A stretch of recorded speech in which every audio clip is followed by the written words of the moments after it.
Assalamualaikum warahmatullahi wabarakatuh. Waalaikumsalam warahmatullahi wabarakatuh. Oke teman semuanya, kembali lagi ke channel KMT Maps Training for Motivation and Public Speaking. Sebelumnya kenalin nama aku Mr. Latif. Di sini aku sebagai host pada kesempatan Spinner, kisah inspiratif entrepreneur pada kesempatan episode yang kedua. Oke teman semuanya, pada kesempatan kali ini kita sudah hadir di sini Coach Alif. Selamat pagi Coach Alif. Selamat pagi Mas Latif.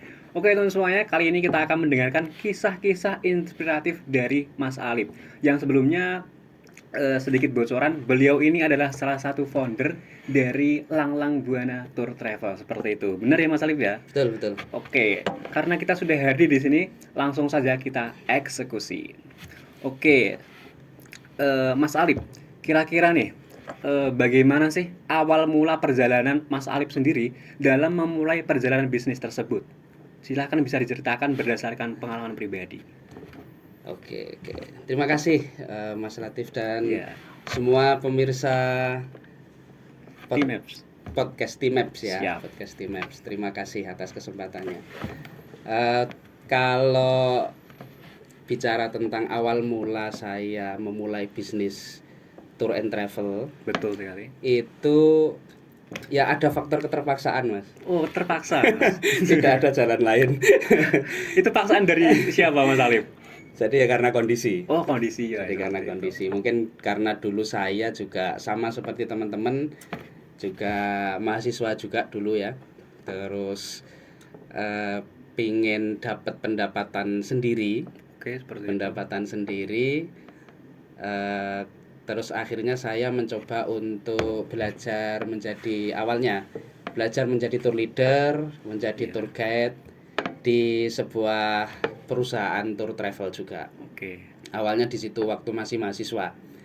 Jadi sering waktu mahasiswa itu sudah sering bawa tamu ke Bali, ke Malang, terus Pangandaran, masih Jawa Bali dulu, Jawa Bali ya, terus masih Jawa Bali. Kemudian setelah lulus ya karena saya tidak percaya diri dengan nilai kelulusan. Ya. Jadi saya termasuk mahasiswa yang terlambat untuk Iya. ini ya, lulus ya. Yang ini nggak perlu dicontoh. Siap. Nggak perlu dicontoh. Kita contoh yang baik-baik saja. Yang baik-baik Mas Alif. aja, betul. Cuman karena dari situ itu akhirnya saya terpaksa, kelihatannya tidak mungkin saya melamar pekerjaan. Iya. Terus mau tidak mau saya memilih untuk berwira swasta. Jadi dulu sejak mahasiswa sudah jadi tour leader, tour guide, kemudian menikah, masih menjadi tour leader, tour guide, tapi tidak mencukupi. Iya. Secara kebutuhan tidak mencukupi, terus ada pekerjaan yang lain, side job gitu ya. Iya, seperti itu. Saya di wirausaha juga. Saya dulu pernah jualan ikan laut. Laut, ambil dari Pati, ambil dari Rembang, dibawa ke Solo, setor ke pasar-pasar kayak gitu. Terus pernah juga jualan areng briket atau yang areng biasa, areng hutan itu loh, areng kayu. Siap. Itu cuman tidak berjalan lama semua. Terus karena yang saya tekuni dari mahasiswa itu jadi tour leader, tour guide, terus akhirnya kayak ibarat ini kalau mau ngelamar pekerjaan tidak memungkinkan. Jadi mau tidak mau harus tidak ada pilihan lain selain berwira swasta. Nah terus akhirnya saya tekuni untuk bekerja di bidang pariwisata. Iya. Terus mendirikan bendera sendiri, namanya Langlang Buana. Nah setelah mendirikan Langlang Buana ya tidak langsung lancar, Mas. Iya. Jadi awal-awal itu berat karena memang yang namanya bendera baru, usaha baru, belum dikenal banyak masyarakat. Iya. Ya di awal-awal itu susah, dan itu memang mungkin dialami oleh banyak usaha. Dan yang saya pelajari dari itu, asal kita konsisten, tidak tidak putus asa, tidak merubah haluan. Kalau yang tadi kan saya jualan ikan gagal merubah haluan. Iya. Jualan areng gagal merubah haluan. Andainya saya nggak merubah haluan mungkin jadi, Mas. Siap. Nah, tapi karena saya yang satu ini tidak merubah haluan, mungkin ya qadarullah ya, takdir. Sampai sekarang masih bisa eksis, masih berjalan. Begitu. cerita awalnya seperti itu, Mas. Oke, kalau boleh tahu pada awal itu setelah lulus itu langsung membuat tim atau gimana itu, Mas Alif? Ada timnya Saya sendiri atau gimana? ya, waktu awal belum ada tim, Belum ada. kalau kalau mendirikan ada berdua kita. Berdua. Mendirikan karena memang syarat untuk bikin kayak dulu tuh masih CV ya. Iya, iya. Surat izinnya harus berdua. Saya sama satu lagi teman saya namanya Mas Beri. Mas Ferry. Mas Beri sekarang di Jakarta. Nah, itu kita bikin Langlang Buana, belum ada tim, baru saya sendiri yang mengerjakan sama Mas Beri. Cuman Mas Beri 1 tahun kemudian ada panggilan pekerjaan, Iya. pindah gitu kan. Akhirnya 1 tahun itu saya sendiri yang ngerjain.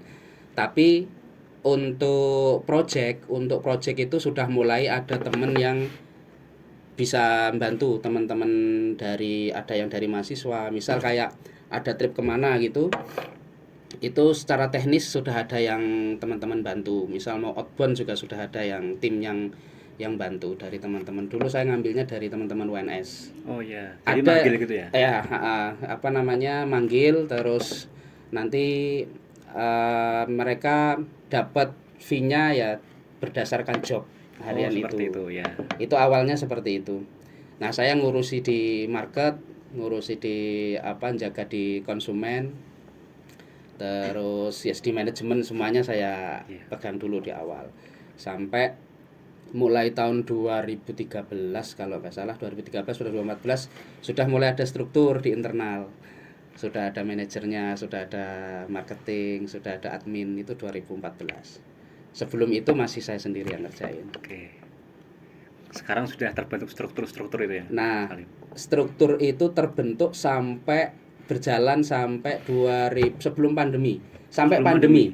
Sampai tahun 2000, pandemi kan 2019. Iya. Tahun 2021 itu masih bisa kita, Mas. Oh, masih bisa. Masih bisa ngasih 2021 atau 2020 saya lupa. Itu masih selama 6 bulan pasca lockdown. Masih ingat lockdown dulu ya? Iya. Itu 6 bulan selama lockdown itu kita masih bisa gaji. Oh, masih bisa. Masih bisa gaji 6 bulan itu, selama 6 bulan itu. Tapi setelah itu kita sudah nggak bisa karena waktu itu memang sudah nggak bisa jalan, pariwisata ditutup, terus ya mati. Untuk sektor pariwisata waktu itu sama sekali nggak bisa jalan, akhirnya bubar. 2021 kita nggak sama sekali. Itu 1 tahun itu cuman ada 3 trip saya. Oh, 3 trip. Cuman 1 tahun cuman ada 3 trip. Jadi itu pada tahun berapa, Mas Alif? Itu tahun 2021. 2022 akhir sudah mulai ada.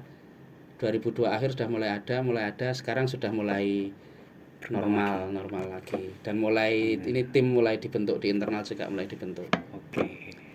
Gitu. Seperti itu ya.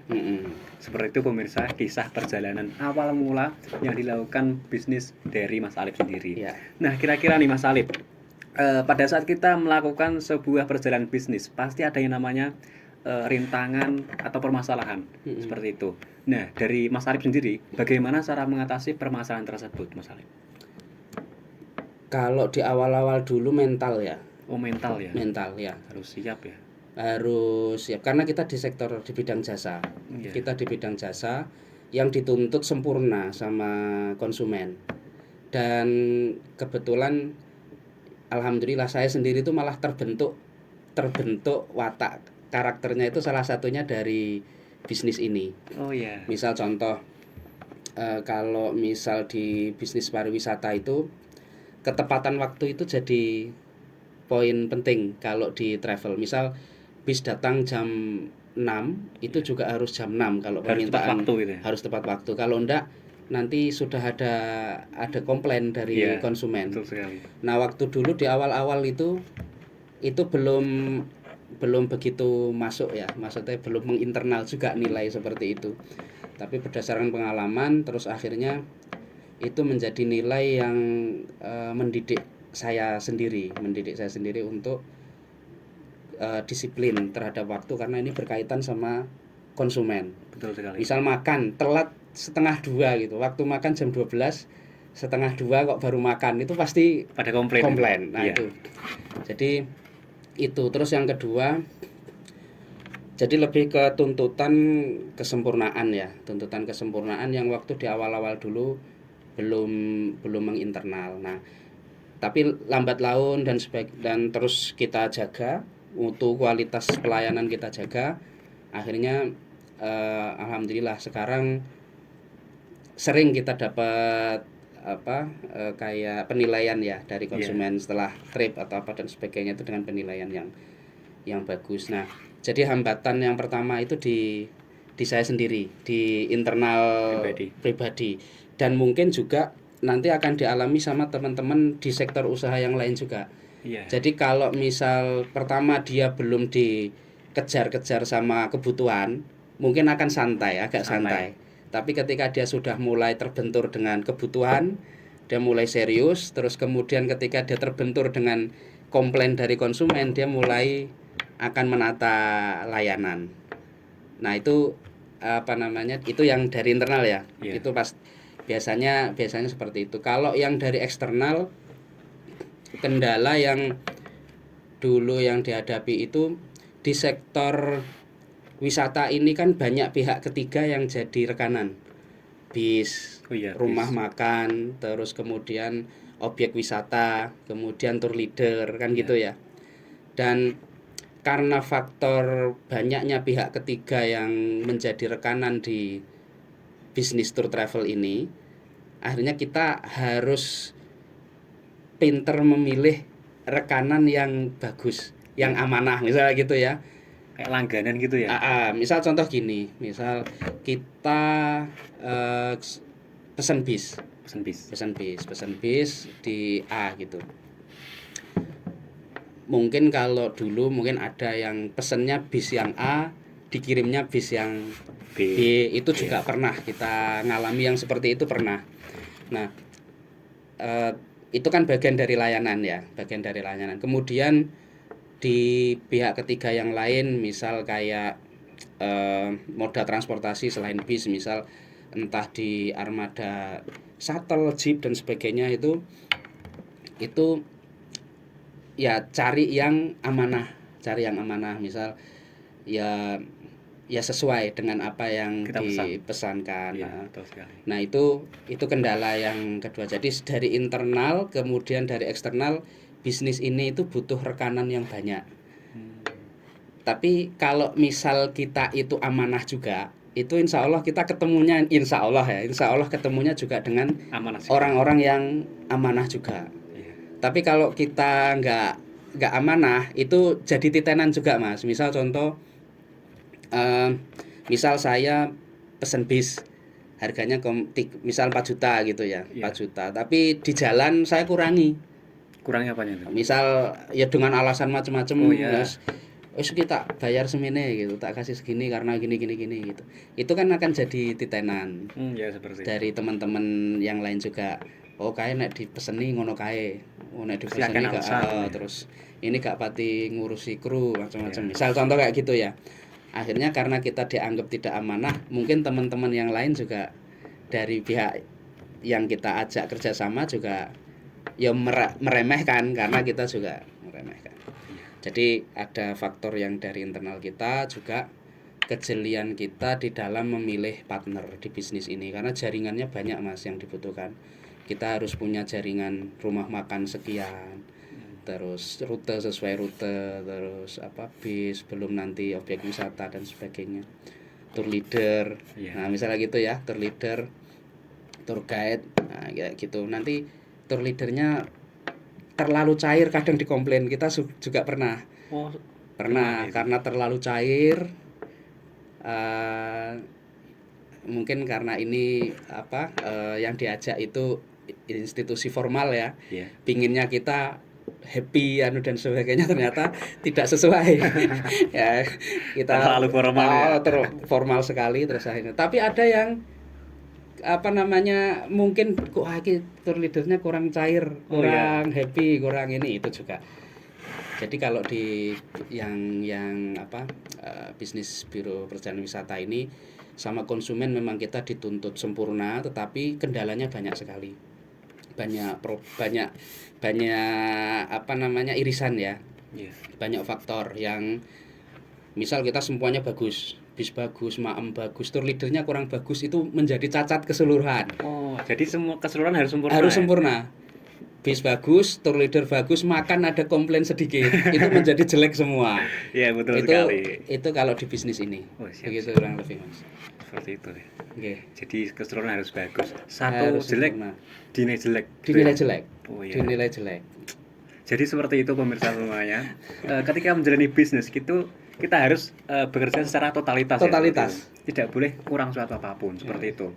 Nah, selanjutnya Mas Alip, kira-kira dari Mas Alip sendiri itu ada momen nggak sih suatu cerita yang dimana cerita tersebut mengandung momen krusial sehingga dengan cerita tersebut dapat membentuk arah bisnis Mas Alip sendiri dan serta bagaimana Mas Alip itu mengambil keputusan pada waktu saat itu. Kenapa momen krusial, kenapa saya harus ambil ini ya? Iya. Ambil bisnis. Bisnis. Ada momen enggak gitu. Kalau momen yang krusial, kenapa harus ambil momen ini ya? Mungkin nyinggung dengan yang awal tadi ya. Iya, kondisi ya. Karena kondisi saya tidak mungkin untuk, bagi saya tidak Iya. mungkin untuk ngelamar pekerjaan. Karena dengan nilai-nilai Ya wes kayak gitulah, Iya. itu kalau dicontoh ya. Terus kemudian saya mencoba bisnis A, B, itu juga gagal. Iya. Sementara saya sudah menikah waktu itu. Oh, Saya iya. sudah menikah. Jadi desakan kebutuhan rumah tangga itu Ada yang ketergantungan juga. ada yang tergantungan juga. Akhirnya ya sudah, ini mau ndak mau harus ditelateni. Saya juga tidak tahu ini, misal saya telateni itu sampai kapan saya bertahan juga. Dulu waktu ngawali kan saya nggak tahu, Iya. dan saya tidak dapat pelajaran setelahnya kan. Ini kan setelah ini saja baru saya berpikir, seandainya dulu nggak tak tekunin mungkin nggak sampai sekarang. Iya, Tapi nggak sampai. karena dulu saya tekuni, ada terjadi apa saja tetap saya di sini. Nah itu yang membuat mungkin bertahan sampai sekarang. Oke. Bahkan sampai pandemi kemarin 3 tahun ya, 3 tahun, 2 tahun setengah kita off sama sekali, ya jalan lagi. Setelah itu kan jalan lagi. Ya gitu. Kalau dihitung-hitung dari off COVID itu mulai lagi sampai sekarang udah berapa tahun itu, Mas Alip? 2002 akhir sampai ini berarti 2003, 2004 masuk tahun 2025. Berarti kurang lebih 2,5 tahun ya. 2,5 tahun. 2,5 tahun. 2,5 tahun itu seperti ngulangi awal waktu saya 2012. Oh, jadi mengulangi lagi. Ngulang lagi karena Dari kita awal nggak lagi. ada tim. Terus teman-teman yang di manajemen nggak ada karena tahun 2020 atau 2021 sudah nggak ada ya, sudah resign semua, sudah cari hidup sendiri-sendiri lah bahasanya gitu. Terus tim yang dulu kebentuk, tim TL, tim outbound dan sebagainya itu sama, tahun-tahun pandemi itu kan nyari hidupnya masing-masing. Ada yang sudah nyaman dengan pekerjaannya yang baru, ya sudah tidak masuk lagi. Iya. Jadi memang di awal pandemi itu seperti saya ngawali dari awal. Cuman Dari nol lagi. dari nol lagi. Cuman bukan nol sama sekali karena jaringan itu kan tetap masih. Kalau jaringan yang dulu sudah Jaringan pihak ketiga dan rekan-rekan yang Masih. lain itu masih. Oh, iya. Tinggal kita follow up lagi, kita bikin lagi gitu. Tapi kalau yang tim Ya, manajemen. itu manajemen itu bubar tahun 2020-an itu bubar. Nah, itu. Tapi ya kita mulai lagi. Siap-siap. Setelah itu Mas Alip, buat pemirsa nih yang kira-kira mau menjalani sebuah bisnis, baik itu bisnis dalam bentuk jasa ataupun yang lain, itu gimana sih saran dari Mas Alip sendiri, baik itu saran atau tips-tips supaya dapat menjalani perjalanan bisnis yang baik dan sempurna? Itu gimana Mas Alip? Yang pertama ya tadi, jangan mudah pindah. Jangan mudah pindah haluan gitu ya. Jangan mudah pindah haluan. Telateni gitu ya. Telateni. Iya. Karena kadang 1 tahun ini berat.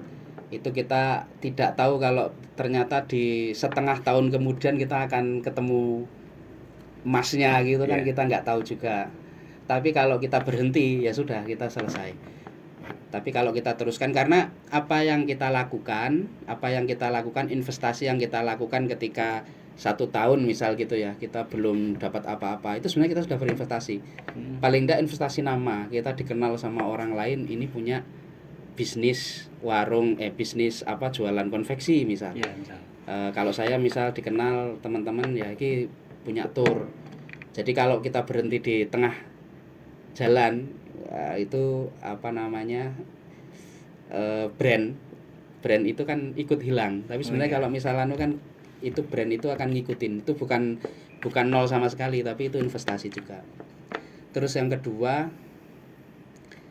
ya berusaha untuk menjual sesuatu yang minimal itu kita mau gunakan. Oh iya. Minimal Seperti apa itu, contohnya? misal contoh gini, kalau kita jualan baju konveksi gitu ya, Iya, baju. ya yang kita jual itu yang kira-kira kita sendiri tuh mau pakai. Oh, Jangan jual barang yang kita sendiri tidak mau Nggak pakai. Iya. Contoh misal baju ini cacat. Sebenarnya kalau mau kita pakai ya nggak mau juga, tapi kita jual. Atau secara kualitas bahan nggak bagus, kita sendiri mau pakai malu, misalnya gitu ya. Ini kita jual. Yang kita sendiri nggak mau pakai tapi kita jual, misalnya gitu ya.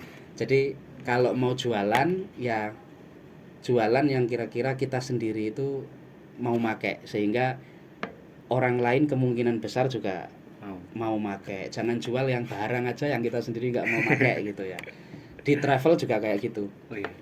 Jadi kalau misal kita jual paket makanan gitu ya, kita mau ngasih layanan di makanan ya kasih makanan yang kira-kira Mau kita makan. kita sendiri juga pantas untuk makan gitu. Jangan karena ngejar untung terus ininya di budgetnya di low kan, jadi kurang pantas untuk disajikan. Seperti itu ya. Jadi apa namanya, itu jadi bisnis apa saja saya kira itu, di bisnis apa saja, misal kita jasa ya seperti saya tadi, kalau misal jual barang ya tadi ya kita jual kira-kira yang kita sendiri itu ya mau kita gunakan atau kita makan atau kita pakai gitu. Oke, siap. Seperti itu. Seperti itu. Jadi apapun bentuknya bisnis kita, yang penting apa yang misal kita kuliner nih, Coach. Ya. Apa yang kita jual makan tersebut, apa yang mau kita makan, seperti itu Ya, ya. kalau Intinya misal ya. kuliner. Dan jangan sampai juga merugikan orang lain juga, Jangan seperti merugikan orang mengurangi lain. produk atau apalah seperti itu Betul. ya. Oke, teman-teman semuanya, jadi seperti itu kisah inspiratif dari Mas Alip ini. Mungkin cukup sekian, Gus, soal-soal tersebut. Pada kesempatan kali ini kita sudah mendengar kisah inspiratif dari seorang Mas Alip yang bekerja di dalam bisnis store ya. Tadi semoga harapan aku, teman-teman semuanya, pemirsa yang menonton pada podcast kali ini, yang ingin membangun sebuah bisnis semoga dapat dilancarkan. Dan jangan malu, jangan ragu, tetap berjuang dalam bisnis kalian masing-masing, seperti itu. Amin. Oke teman-teman semuanya, mungkin cukup sekian dari kami, Mr. Latif dan Mas Alip. Pamit undur diri. Sekian, terima kasih. Nantikan terus podcast-podcast kisah-kisah inspiratif lainnya hanya di Spinner, Kisah Inspiratif Entrepreneur. Sekian dari kami. Wassalamualaikum warahmatullahi wabarakatuh. Waalaikumsalam warahmatullahi wabarakatuh. Terima kasih, Coach. Siap, sama-sama. Alhamdulillah.